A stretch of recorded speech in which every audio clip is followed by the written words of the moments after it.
जी अस्सलाम वालेकुम। बिस्मिल्लाहिर्रहमानिर्रहीम।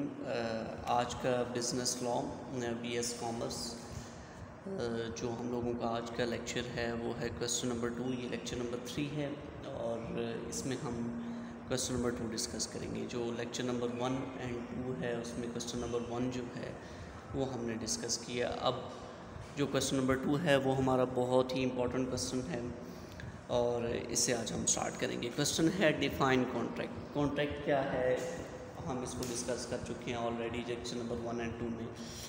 और explain various kinds of a contract, और कितने काइंड्स के कॉन्ट्रैक्ट्स हैं आज हम ये देखेंगे कि काइंड्स कॉन्ट्रैक्ट्स की क्या हैं। बेसिकली आज हम लोगों का जो टॉपिक है जो हम फोकस करेंगे इस लेक्चर में वो काइंड्स ऑफ अ कॉन्ट्रैक्ट पे करेंगे। ठीक है जी। अच्छा, ऐसे ही स्टार्ट करते हैं अपना question. According to contract act 1872 an agreement enforceable by law is a contract. हर वो एग्रीमेंट जो कोर्ट के अंदर चैलेंज किया जा सके उसे कॉन्ट्रैक्ट कहते हैं। ठीक है जी। अच्छा, नेक्स्ट आ जाता है kinds of a contract. A contract में be classified into 4 categories as follows. अब कॉन्ट्रैक्ट को जो है वो 4 कैटेगरीज़ में डिवाइड किया गया है। इसमें फर्स्ट जो कैटेगरी है वो हमारी है अकॉर्डिंग टू फॉर्मेशन। फॉर्मेशन के लिहाज से कॉन्ट्रैक्ट की कितनी टाइप्स हैं, इनको कितनी जो है फॉर्मेशन के लिहाज से कितनी कैटेगरीज़ में डिवाइड किया गया है। तो इसमें सबसे पहला जो कॉन्ट्रैक्ट है वो है express contract. Express contract, a contract in which offer and acceptance is given in words spoken or written is called express contract. For example, A offers B on telephone to sell his car for rupees 3 lakhs and B agrees to buy. There is an express contract. Express contracts वो contracts होते हैं जो आप जो है वो contracts जो जिसमें ऑफ़र एंड एक्सेप्टेंस जो हो वो मेड वर्ड्स स्पोकन और रिटन। मींस कि आप किसी को ऑफ़र कर रहे हो, ठीक है, टेलीफोन पे ऑफ़र कर रहे हैं, वर्ड्स के थ्रू ऑफ़र कर रहे हैं, ठीक है जी, या लिख के बता रहे हैं कि मैं ये चीज़ बेचना चाह रहा हूँ। ठीक है, जैसे मैं क्लास में यहाँ पर खड़ा हूँ और मैं कहता हूँ कि मेरा ये फ़ोन है एप्पल का और मैं इसे जो है वो 70,000 रुपीज़ का बेचना चाहता हूँ, तो ये मेरी एक्सप्रेस ऑफ़र है। या मैं वाइट बोर्ड पे लिख देता हूँ कि मैं अपना फ़ोन जो है वो सेल करना चाहता हूँ 70,000 रुपीज़ का, तो ये भी एक्सप्रेस ऑफ़र है। ठीक है, मींस कि मैं आपको बोल के बता रहा हूँ या मैं आपको वो लिख के बता रहा हूँ कि मैं अपनी कोई चीज़ बेचना चाह रहा हूँ। ठीक है, तो ये एक्सप्रेस ऑफ़र है। ठीक है जी। अच्छा, अब इसकी जो एग्ज़ाम्पल है उसमें आपको मज़ीद क्लियर हो गया होगा कि A offers B on telephone to sell his car for rupees 3 lakhs and B agrees to buy. There is an express offer. ये एक्सप्रेस कॉन्ट्रैक्ट है। ठीक है जी, कि आप इसमें जो है वो offer and acceptance is given in word spoken और रिटन, और जो एक्सेप्टेंस है, ठीक है, वो भी वर्ड्स में हो, स्पोकन हो या रिटन हो। ठीक है, तो ये एक्सप्रेस कॉन्ट्रैक्ट बन जाएगा। ठीक है। अच्छा, नेक्स्ट सेकंड नंबर पे आ जाता है हम लोगों के पास implied contract. Implied contract, in implied contract offer and acceptance is made otherwise than by words, for example by acts और कंडक्ट ऑफ द पार्टीज़। अच्छा, इम्प्लाइड जो कॉन्ट्रैक्ट्स होते हैं ये ऐसे कॉन्ट्रैक्ट होते हैं जिसमें आप एक्सप्रेस नहीं कुछ कर रहे होते। ठीक है, आप जो है वो कुछ मुंह से बोल नहीं रहे होते, बता नहीं रहे होते, लिख के नहीं बता रहे होते। ठीक है, तो ये इम्प्लाइड कॉन्ट्रैक्ट होते हैं। जैसे इसकी एग्जांपल में देखें, A goes to a restaurant where the waiter puts a cup of tea before him, A takes the tea, there is an implied contract and A has to pay for the cup of tea. For example, आप किसी ऐसे restaurant में चले जाते हैं, ठीक है,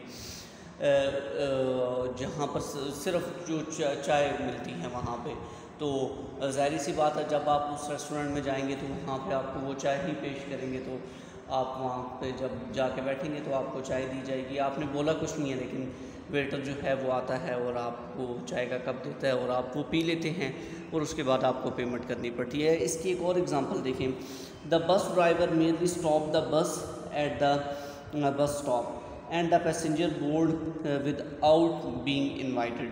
कि फॉर एग्ज़ाम्पल आप किसी बस स्टॉप पे जाएं, फॉर एग्ज़ाम्पल बस स्टॉप पे एक ऐसी बस है जो कराची जा रही है, एक ऐसी बस है जो फैसलाबाद जा रही है, एक ऐसी बस है जो लाहौर जा रही है, ठीक है। तो कोई आपको ऑफ़र नहीं कर रहा होगा, ठीक है, कि आप आएँ इस बस में बैठें। उसने सिर्फ जो है वो आपको पता होगा कि ये जो बस है, ठीक है, ये इस रूट के ऊपर मूव करेगी, तो आप जो है वो किसी से पूछे बगैर बस में सवार हो जाएंगे, ठीक है।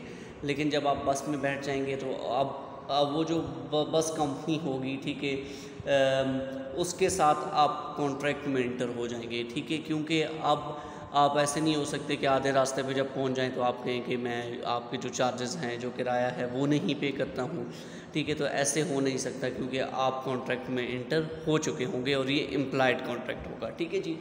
नेक्स्ट आ जाता है कॉसी कॉन्ट्रैक्ट। अच्छा, कॉसी कॉन्ट्रैक्ट ऐसे कॉन्ट्रैक्ट को कहा जाता है जिसमें both parties has no intention to enter into a contract, कि जिसमें दोनों पार्टीज़ जो होती हैं वो कॉन्ट्रैक्ट में इंटर नहीं होना चाहती। इंटेंशन मीन्स कि उन दोनों की ये जो है वो ये राय नहीं होती कि वो कॉन्ट्रैक्ट में इंटर हो, ठीक है। लेकिन लॉ कहता है कि आप इस सिचुएशन में कॉन्ट्रैक्ट में इंटर हो जाओ, ठीक है। According to law quasi contract, ऐसे कंस्ट्रक्टिव कॉन्ट्रैक्ट भी कहते हैं, ठीक है जी। इसकी एग्जांपल को समझते हैं।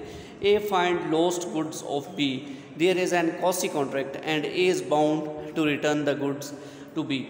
फॉर एग्जांपल ए को जो है वो कोई गुड्स मिल गई हैं जो बी की गुमी हुई थी, ठीक है। अब लॉ क्या कहता है, ठीक है, कि अब ए के ऊपर लाजिम है कि वो जो उसको बी की गुमी हुई गुड्स मिली हैं वो उन गुड्स को वापस करें, ठीक है जी। अच्छा, इसके अलावा मैं एक और एग्ज़ाम्पल आपको देता हूँ कि A finds documents belongs to B. A को जो है वो डॉक्यूमेंट्स मिल जाते हैं, ठीक है, रास्ते पे गिरे हुए कहीं से भी, ठीक है, और वो डॉक्यूमेंट्स किसी बी पर्सन के होते हैं। अब लॉ क्या कहता है कि आप इंटर में कॉन्ट्रैक्ट में इंटर हो गए हैं, आपके ऊपर आपकी एक लीगल ऑब्लिगेशन क्रिएट हो गई है कि आप बाउंड हैं कि you find out the true owner of the documents, कि आपने ट्रू ओनर्स को फाइंड करना है जो डॉक्यूमेंट का है, ठीक है। तो अब लॉ क्या कहता है कि आप कॉन्ट्रैक्ट में इंटर हो चुके हैं, ठीक है जी। तो ये आपने जो है कॉन्ट्रैक्ट कॉसी कॉन्ट्रैक्ट हो जाते हैं, मीन्स है जिसमें दोनों पार्टीज़ कॉन्ट्रैक्ट में इंटर नहीं, जो दोनों पार्टीज़ होती हैं, ठीक है, उनकी कोई इंटेंशंस नहीं होती कि वो कॉन्ट्रैक्ट करें। लेकिन लॉ क्या कहता है कि आपको इस सिचुएशन में कॉन्ट्रैक्ट में इंटर होना पड़ेगा, ठीक है जी। लॉ ने स्पेसिफाई कर दी है, ठीक है। अच्छा, इसे कंस्ट्रक्टिव कॉन्ट्रैक्ट कहेंगे या कॉसी कॉन्ट्रैक्ट भी इसे कह सकते हैं हम, और इसके अल्टरनेटिव में है, ठीक है जी। तो अकॉर्डिंग टू फॉर्मेशन हमने एक्सप्रेस कॉन्ट्रैक्ट देखे, इम्प्लाइड कॉन्ट्रैक्ट और कॉसी कॉन्ट्रैक्ट है। एक्सप्रेस कॉन्ट्रैक्ट वो कॉन्ट्रैक्ट जिसमें एक्सप्रेस आप करके कुछ offer and acceptance is made by word written, ठीक है, या स्पोकन ऑफर एंड एक्सेप्टेंस हो रही हो। इम्प्लाइड कॉन्ट्रैक्ट में जो है offer and acceptance made other than by words के बगैर ऑफर एंड एक्सेप्टेंस हो रही हो, जैसे एग्जांपल हमने डिस्कस किया। और कॉसी कॉन्ट्रैक्ट वो कॉन्ट्रैक्ट होते हैं जिनमें दोनों पार्टीज़ की इंटेंशन नहीं होती वो कॉन्ट्रैक्ट में इंटर हों, लेकिन लॉ की मजबूरी की वजह से उन्हें कॉन्ट्रैक्ट में इंटर होना पड़ता है, ठीक है जी। नेक्स्ट आ जाता है अकॉर्डिंग टू इन्फोर्सिबिलिटी। इन्फोर्सिबिलिटी काबिल अमल, ऐसे कॉन्ट्रैक्ट जिन्हें कोर्ट में चैलेंज किया जा सकता है। तो अकॉर्डिंग टू इन्फोर्सिबिलिटी में फर्स्ट जो कॉन्ट्रैक्ट है वो है valid contract. Valid contract a contract which contains all the essential elements of a valid contract and is enforceable by law is called a valid contract. valid contract ऐसे contract होते हैं जो legal contract होते हैं, ठीक है जी। और ये जितने एसेंशियल्स हैं, ठीक है, एसेंशियल्स एलिमेंट हैं वैलिड कॉन्ट्रैक्ट को के उसको फुलफ़िल करता है, ठीक है, जो कि कॉन्ट्रैक्ट एक्ट 1872 ने बताए हैं। फॉर एग्जांपल इसमें ऑब्लिगेशन ऑफ पार्टीज़ में in valid contract all the parties are legally bound and legally responsible for the performance of their promises, ठीक है। जो हमारे वैलिड कॉन्ट्रैक्ट होते हैं इसमें जो प्रोमिसर और जो प्रोमिसी होता है, ठीक है, उनकी जो लीगल ऑब्लिगेशन होती है कि वो जो भी उन्होंने एग्रीमेंट किया है उसको पूरा करें। अदरवाइज़ अगर वो पूरा नहीं करेंगे तो कोर्ट में अगर कोई पार्टी चली जाती है तो उसके अगेंस्ट जो है वो फिर सूट किया जाएगा, ठीक है। Next example, A agrees to sell a car to B if it fulfills all the essentials of a contract, it is a valid contract. If A delivers the car, B can sue him, and if B fails to pay, A can sue him. जैसे A और B के दरमियान जो agreement हुआ है कि A ने कहा कि वो अपनी कार बेचेगा B को, अब A अगर अपनी कार नहीं बेचता B को कॉन्ट्रैक्ट एग्रीमेंट करने के बाद, तो B A के ऊपर केस कर सकता है। अगर कार डिलीवर करने के बाद या ए कार दे देता है और बी कहता है नहीं जी अब मैं पेमेंट नहीं करूँगा या मुझे अब कार नहीं चाहिए, तो अब जो है वो ए बी पर भी केस कर सकता है, ठीक है जी। तो ये वैलिड कॉन्ट्रैक्ट है। वैलिड कॉन्ट्रैक्ट ऐसे कॉन्ट्रैक्ट होते हैं जिन्हें कोर्ट में चैलेंज किया जा सकता है। अच्छा जी, नेक्स्ट आ जाते हैं void contract. Void contract, a contract which ceases, ceases means रुक जाता है, to be enforceable by law becomes void when it ceases to be enforceable। कि void कॉन्ट्रैक्ट ऐसे कॉन्ट्रैक्ट होते हैं जो कि पहले तो वैलिड होते हैं, ठीक है जी, लेकिन कुछ इवेंट होने के बाद, गवर्नमेंट की रिस्ट्रिक्शन होने के बाद, ठीक है, वो कॉन्ट्रैक्ट फिर वॉइड हो जाते हैं। जैसे a valid contract after formation but before performance may become impossible and hence become void। A contract becomes void under the following circumstances। कि वैलिड कॉन्ट्रैक्ट जो हैं वो आफ्टर फॉर्मेशन, जब वो कॉन्ट्रैक्ट किए जाते हैं तो उस टाइम वो वैलिड होते हैं वॉइड कॉन्ट्रैक्ट्स, ठीक है। जब वो कॉन्ट्रैक्ट किए जाते हैं तो उस टाइम वो वैलिड होते हैं, लेकिन उनकी परफॉर्म्स एक्चुअली जब वो परफॉर्म होने होते हैं कॉन्ट्रैक्ट, ठीक है, तो उस टाइम पे जो है वो उनकी परफॉर्मेंस इम्पॉसिबल हो जाए तो उन कॉन्ट्रैक्ट्स को वॉइड कॉन्ट्रैक्ट कहते हैं। अच्छा, circumstances when a contract become void, कौन कौन सी सर्कमस्टांसेस हैं, वजूहात हैं जिनकी वजह से कॉन्ट्रैक्ट वॉइड हो जाता है। Subsequently impossibility, subsequent illegality, rejection of a voidable contract, impossibility of pending event.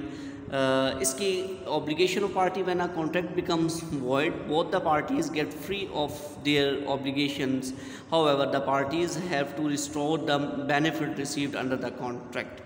Example में देखें आपको ये बिल्कुल void contract क्लियर हो जाएंगे। A agrees to sell 100 bags of wheat to B before performance। Contract A और B के दरमियान हो गया लेकिन परफॉर्मेंस से पहले, before performance the government has private trade, bans private trade in wheat। ए और बी के दरमियान जो एग्रीमेंट हुआ, ओके, वो अपने जो है वो 100 बैग्स जो है वो वीट के बेचेगा बी को, ठीक है, लेकिन इस कॉन्ट्रैक्ट हो गया, ठीक है, यहाँ तक तो वैलिड था।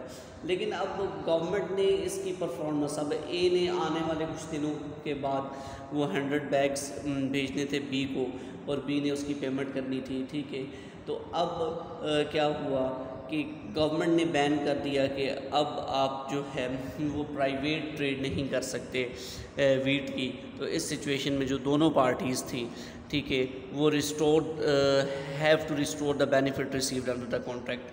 अब ये कॉन्ट्रैक्ट नहीं करवाएंगे। फॉर एग्ज़ाम्पल इस पाकिस्तान और चाइना, ठीक है, कोई पाकिस्तान का सिटीज़न है वो किसी चाइना के सिटीज़न के साथ कुछ कॉन्ट्रैक्ट कर लेता है, लेकिन कॉन्ट्रैक्ट करने के बाद गवर्नमेंट क्या करती है, बैन कर देती है कि आप चाइना के सिटीज़न के साथ जो है वो प्राइवेट ट्रेड नहीं कर सकते। तो उस सिचुएशन में फिर वो कॉन्ट्रैक्ट एक्चुअली परफॉर्म करना इम्पॉसिबल हो जाएगा, ठीक है जी। अगर हम उसे फिर परफॉर्म कर देते हैं तो इलीगली परफॉर्मेंस है, ठीक है, हमारे ऊपर केस हो सकता है, हम पकड़े जा सकते हैं, ठीक है जी। नेक्स्ट आ जाते हैं voidable contract. Voidable contract basically वो कॉन्ट्रैक्ट होते हैं जिसमें एक पार्टी जो है उसका फ्री कॉन्सेंट होता है और दूसरी जो पार्टी होती है उसका फ्री कॉन्सेंट नहीं होता। An agreement which is enforceable by law at the option of one or more of the parties thereto but not at the option of the other or others is a voidable contract. अच्छा, इसकी example में देखिए, circumstances आप read कर लीजिएगा। इसके example में देखिए, ए प्रीटेंड्स मीन्स धमकी देता है बी को to sell his car for rupees 5 lakh to him and B agrees. The contract made by conversion and is voidable at the option of B. A जो है वो गन पॉइंट के ऊपर धमकी दे के B को कहता है कि अपनी जो है वो कार 5 लाख की मुझे बेच दो, ठीक है। और इसमें अब ए तो ये कॉन्ट्रैक्ट करना चाहता है, लेकिन बी जो है वो ज़बरदस्ती उसके ऊपर जबर किया जा रहा है, ठीक है, ज़बरदस्ती उसको कॉन्ट्रैक्ट में लाया जा रहा है। अगर बी एग्री कर लेता है, ठीक है, तो इस टाइप के जो कॉन्ट्रैक्ट्स होंगे इसे वॉइडेबल कॉन्ट्रैक्ट कहा जाएगा, ठीक है जी।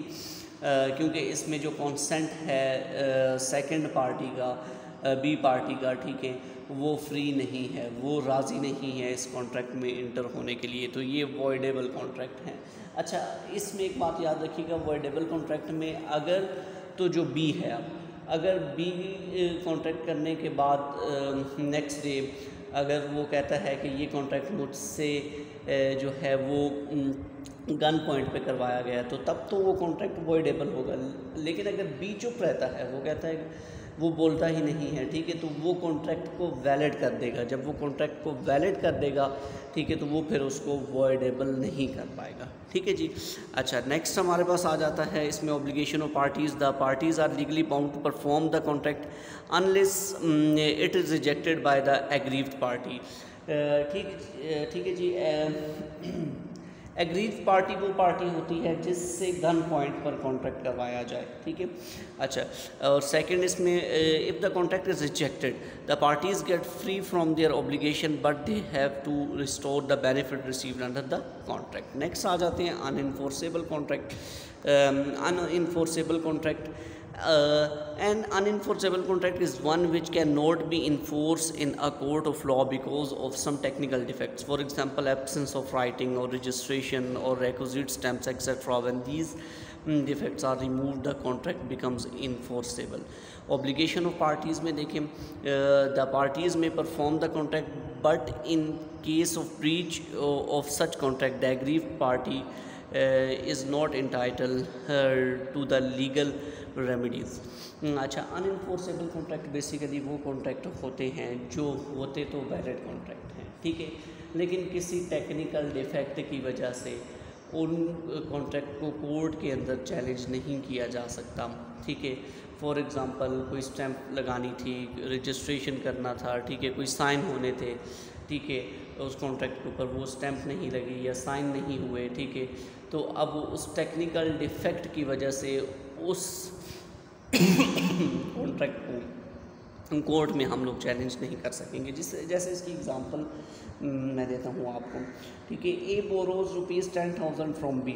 ए जो है वो बी से जो है 10,000 रुपया लेता है and makes a promissory note and और प्रोमिसरी नोट लिख देता है कि मैं आपको 3 महीनों बाद, 1 महीने बाद, 2 महीने बाद पेमेंट कर दूँगा। And 10 rupees stamp is to be pasted on the promissory note is missing. और 10 रुपये की प्रोमिसरी नोट के ऊपर एक 10 रुपये की स्टैंप लगनी थी, ठीक है, जो कि उसने नहीं लगाई, ठीक है। The agreement through complete is unenforceable because the technical defect. अब वो 10 रुपये की स्टैंप जो है वो प्रोमिसरी नोट पे नहीं लगी, जिसकी वजह से वो कॉन्ट्रैक्ट अनइन्फोर्सेबल है। अगर वो technical defect such a contract will not be enforced by law until and unless the defect is rectified। अगर ये जो डिफेक्ट है वो जो 10 रुपये की स्टैंप लगनी थी प्रोमिसरी नोट पे, अगर अब वो प्रोमिसरी नोट पे 10 रुपये की स्टैंप लगा दी जाए, ठीक है, तो वो डिफेक्ट रेक्टिफाई हो जाएगा, तो अब इस कॉन्ट्रैक्ट को कोर्ट्स में फिर चैलेंज कर सकते हैं, ठीक है। टेक्निकल डिफेक्ट की वजह से ऐसे कॉन्ट्रैक्ट जिन्हें कोर्ट के अंदर चैलेंज ना कर सके उन कॉन्ट्रैक्ट को अनइन्फोर्सेबल कॉन्ट्रैक्ट कहते हैं, वॉइड एग्रीमेंट्स, ठीक है जी। अब एग्रीमेंट्स में आ जाते हैं। वॉइड एग्रीमेंट क्या होते हैं? Agreement not enforceable by law is said to be void. Such agreement does not create legal obligation among the parties and is void ab initio, avoid from the beginning. कुछ ऐसे contract होते हैं, ठीक है, कि जो वॉइड एग्रीमेंट्स होते हैं। वॉइड एग्रीमेंट्स जो हैं अब वो कौन से होते हैं, वो ऑलरेडी इसकी डेफिनेशन में आपको क्लियर हो रहा होगा कि ऐसे एग्रीमेंट जो कोर्ट के अंदर इन्फोर्स ना कर सकें, कोर्ट के अंदर चैलेंज ना किए जाएं, जो स्टार्ट से जब वो कॉन्ट्रैक्ट या एग्रीमेंट किया जा रहा हो तो उस टाइम से ही वो जो है लीगल ऑब्लिगेशन क्रिएट ना कर रहे हों। इसकी एग्जांपल में देखें आप कि A promises to buy a dog from B for ₹10,000, the dog was dead at the time of formation of the contract, the agreement is void. कि ए जो है वो प्रॉमिस कर रहा है बी के साथ कि वो अपना जो है वो डॉग जो है वो बी को बेचेगा 10,000 रुपये का, लेकिन जब ये कॉन्ट्रैक्ट ए और बी के दरमियान किया जा रहा था तो वो जो ऑब्जेक्ट था, वो जो डॉग था, ठीक है, वो उस टाइम पे जो है वो डेड था, ठीक है, मर चुका था। तो अब जो ए और बी के दरमियान एग्रीमेंट हुआ है ये वॉइड है, क्योंकि एबनिशो मीन्स के फ्रॉम द बिगिनिंग, कि जब कॉन्ट्रैक्ट किया जा रहा है तो उस टाइम पे ही इसकी जो परफॉर्मेंस है वो पॉसिबल नहीं है। ठीक है जी, नेक्स्ट आ जाते हैं illegal agreement. Illegal agreement and agreement is illegal when it's performance is forbidden by law, कि कुछ ऐसे एग्रीमेंट हैं जिनकी परफॉर्मेंस जो है वो मना किया है कोर्ट ने। Such an agreement can never become a contract, ऐसे कॉन्ट्रैक्ट जो हैं, ऐसे एग्रीमेंट कॉन्ट्रैक्ट नहीं बन सकते। ठीक है, कोर्ट ने मना किया है कि आपने ये काम नहीं करने, अगर हम वो काम करते हैं, ठीक है, तो हम इल्लीगल कॉन्ट्रैक्ट कर रहे हैं, और इल्लीगल स्टार्ट से ही कॉन्ट्रैक्ट में इंटर नहीं होंगे एग्रीमेंट्स। ठीक है जी, अब इसमें आप फॉर एग्जांपल देखें, A gives money to be a smuggler to buy smuggled goods, such agreement is illegal and the money can not be recovered. अब स्मगलिंग के ऊपर तो बैन है, हम स्मगलिंग तो नहीं कर सकते, हम ड्रग्स तो नहीं बेच सकते। ठीक है, ए और बी के दरमियान या पार्टीज़ के दरमियान कोई ऐसा एग्रीमेंट किया जा रहा हो जो इल्लीगल हो, ठीक है, और अगर हम उस एग्रीमेंट को कर लेते हैं तो वो कॉन्ट्रैक्ट नहीं बनेगा, हम उसको भी कोर्ट के अंदर चैलेंज नहीं कर सकेंगे। ठीक है जी, नेक्स्ट आ जाता है according to parties. According to parties में हमारे पास कॉन्ट्रैक्ट की दो टाइप्स हैं, यूनिलैटरल कॉन्ट्रैक्ट और bilateral contract. Unilateral contract basically वो कॉन्ट्रैक्ट हो गया, contract which creates obligation of only one party, it's called unilateral contract. इसकी एग्जांपल में देखिए कि यूनिलैटरल कॉन्ट्रैक्ट मींस के जिसमें जो लीगल ऑब्लिगेशन है वो एक पार्टी के लिए जो है वो क्रिएट हो रही हो। एग्जांपल देखिए, एग्जांपल यहाँ पे मेंशन नहीं है तो मैं अपने से एग्जांपल ले रहा हूँ, आप इसको साथ नोट कर लीजिएगा। इसकी एग्जांपल में देखें कि A has made contract with B to sell goods to him on 1 month's credit and immediately dispatch the goods. A has fulfilled his commitment while B has yet to do it. कि A और B के दरमियान agreement हुआ है कि ए जो है वो गुड्स बी को बेचेगा उधार पे। ए ने क्या किया, एग्रीमेंट होने के बाद अपनी गुड्स डिलीवर कर दी, लेकिन बी ने अभी उसकी पेमेंट नहीं की, क्रेडिट पे है वो, अब 1 महीने बाद पेमेंट करेगा 2 महीने बाद पेमेंट करेगा, 3 महीनों बाद पेमेंट करेगा। ठीक है, तो बेसिकली ये जो है वो एक पार्टी की तरफ से कॉन्ट्रैक्ट जो है वो उसकी ऑब्लिगेशन पे कर दी गई हैं। ठीक है, दूसरी पार्टी जो है वो उसने अपनी ऑब्लिगेशन अभी पे नहीं की। ठीक है जी, अच्छा नेक्स्ट, तो ये हमारे पास यूनिलैटरल कॉन्ट्रैक्ट हो जाएंगे। बायलैटरल कॉन्ट्रैक्ट बिल्कुल सिंपल हैं, a contract which create obligation of both the parties is called bilateral contract. For example, A agree to sell a car to B and B agrees to pay ₹3 lakhs price, it is a bilateral contract. कि A और B के दरमियान जो agreement हुआ था, ठीक है, वो एग्रीमेंट उसकी जो परफॉर्मेंस है वो परफॉर्म हो चुका है, तो ये बायलैटरल कॉन्ट्रैक्ट है। A agree to sell a car, A ने कार सेल करनी है और बी एग्री करता है, ठीक है, मैं इसकी पेमेंट करूँगा। तो इसमें जो लीगल ऑब्लिगेशंस जो हैं दोनों पार्टीज़ के लिए क्रिएट हो रही हैं। ठीक है, तो इसे बायलैटरल कॉन्ट्रैक्ट कहते हैं। लेकिन यूनिलैटरल कॉन्ट्रैक्ट में ए ने तो कॉन्ट्रैक्ट परफॉर्म कर दिया था, गुड्स डिस्पैच कर दी थी, ठीक है, तो ए के लिए तो कोई लीगल ऑब्लिगेशन क्रिएट नहीं हुई। बी के लिए अब एक लीगल ऑब्लिगेशन क्रिएट होगी, कि जिम्मेदारी क्रिएट हो गई है। ठीक है, कि अब यूनिलैटरल में जो बी है उसने ए को पेमेंट करनी है, ठीक है। तो एक पार्टी के लिए जो है वो लीगल ऑब्लिगेशन क्रिएट हो रही है यूनिलैटरल कॉन्ट्रैक्ट में, और बाईलैटरल कॉन्ट्रैक्ट में दोनों पार्टीज़ के लिए कॉन्ट्रैक्ट हो गया है, ठीक है। अब दोनों पार्टीज़ के लिए एक लीगल ऑब्लिगेशन क्रिएट हो गया है कि ए ने जो है वो गाड़ी देनी है बी को, और बी ने उसके बदले में पेमेंट करनी है। तो अब इस सिचुएशन में दोनों पार्टीज़ के लिए एक लीगल ऑब्लिगेशन क्रिएट हो गई है, तो ये बाईलैटरल कॉन्ट्रैक्ट है। उसके बाद अकॉर्डिंग टू परफॉर्मेंस में हमारे पास दो कॉन्ट्रैक्ट हैं, एग्जीक्यूटेड कॉन्ट्रैक्ट है and executory contract.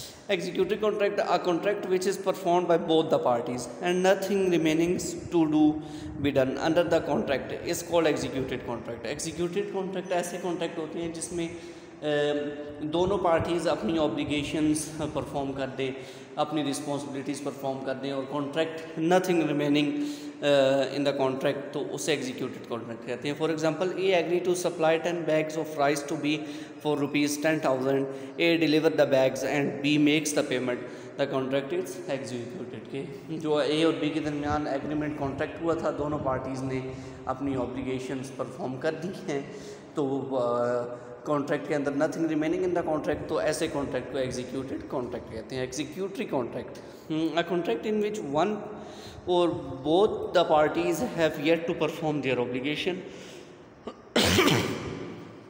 Something remaining to do be done under the contract is called executory contract. For example में आपको मजीद क्लियर होगा, A agrees to supply 10 bags of rice to B for ₹10,000, A deliver the bags but B has yet to make the payment, the contract is executory. अब इसमें देखें, executory contract में एक party ने अपनी ऑब्लिगेशन जो है, मींस के कॉन्ट्रैक्ट के अंदर कुछ रिमेनिंग रह गया है, कॉन्ट्रैक्ट पूरा परफॉर्म नहीं हो पाया, ठीक है। एक पार्टी ने वो अपनी ऑब्लिगेशंस जो थी उससे परफॉर्म कर दिया, लेकिन जो सेकंड वाली पार्टी है उसने अभी पेमेंट करनी है, मींस के something remaining in the contract. अब कुछ कॉन्ट्रैक्ट के अंदर रिमेनिंग रहता है, तो जब तक ये कॉन्ट्रैक्ट के अंदर रिमेनिंग रहेगी बी की तरफ से जो ये पेमेंट है, तो तब तक ये कॉन्ट्रैक्ट एग्जीक्यूटरी रहेगा, लेकिन जब ये पेमेंट हो जाएगी तो ये कॉन्ट्रैक्ट भी एग्जीक्यूटेड हो जाएगा, ठीक है जी। तो ये आज का हमारा टॉपिक था जिसमें हमने डिस्कस किया है काइंड्स ऑफ अ कॉन्ट्रैक्ट। तो ये एग्ज़ाम के पॉइंट ऑफ व्यू से बहुत ही इंपॉर्टेंट क्वेश्चन है, उम्मीद करता हूँ आपको समझ आ गया होगा। इसके नोट्स भी अवेलेबल हैं आपके पास, और मज़ीद कोई क्वेश्चन हो तो हम इसे क्लास में भी डिस्कस कर सकते हैं, और इसके लिए आप इस लेक्चर को सुने, इसके ख़ुद भी नोट्स बनाएं, जो एग्ज़ाम्पल्स हैं कोशिश करें कि अपनी न्यू एग्ज़ाम्पल्स लेके आएँ, ठीक है, ताकि आपको ये क्लियर हो। ओके जी, अपना ख्याल रखिएगा, नेक्स्ट लेक्चर में मिलेंगे, अल्लाह हाफ़िज़।